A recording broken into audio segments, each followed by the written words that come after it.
മുഖ്യമന്ത്രിയുടെ രണ്ടാം ഘട്ട ജനസമ്പർക്ക പരിപാടിയുടെ കോട്ടയത്തെ വേദിയിലാണെന്ന്. കോട്ടയം ജില്ലയിലെ കൊടുവച്ചൂർ സ്വദേശിനെ സുവർണ ഇവിടെ എത്തിയത് തനിക്ക് ധനസഹായം അനുവദിക്കണമെന്നും തനിക്ക് വീട് വയ്ക്കുന്നതിനായി സ്ഥലം അനുവദിക്കണമെന്നുമുള്ള ആവശ്യങ്ങൾ ഉന്നയിച്ചുകൊണ്ടായിരുന്നു.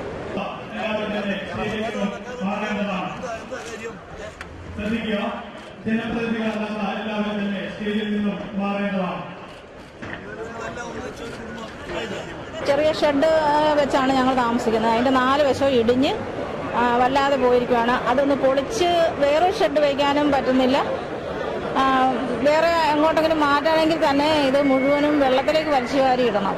നമുക്ക് ഞങ്ങൾ പുറത്ത് പോകണമെങ്കിൽ തന്നെ ഒരു 10-20 മീറ്റർ ഞങ്ങൾ നീന്തി വേണം മറ്റുള്ള പറമ്പിലേക്ക് പോകാനായിട്ട്. അപ്പം ഞങ്ങളുടെ മുറ്റും പരിസരവും എല്ലാം വെള്ളത്തിലാണ്. ഇപ്പം അമ്മയ്ക്ക് അപകടം ഉണ്ടായതിന് ഒരു 25,000 രൂപ മുഖ്യമന്ത്രിയുടെ ദുരിതാശ്വാസ ഫണ്ടിൽ നിന്ന് അനുവദിച്ചിട്ടുണ്ട്. മോനും അതുപോലെ ഒരു 10,000 രൂപ മുഖ്യമന്ത്രിയുടെ ദുരിതാശ്വാസ ഫണ്ടിൽ നിന്ന് അനുവദിച്ചിരിക്കുന്നു. പിന്നെ എസ്.സിയുടെ ഭാഗത്തിൽപ്പെടുത്തി എനിക്ക് 10 സെന്റ് സ്ഥലം നികത്താനും അവിടെ ഒരു വീട് വയ്ക്കാനുമുള്ള അനുമതി ഇപ്പം മുഖ്യമന്ത്രി സാറ് ആദ്യത്തെ പരാതിയായി എന്നെയും എൻ്റെ കുടുംബത്തെയും പരിഗണിച്ച്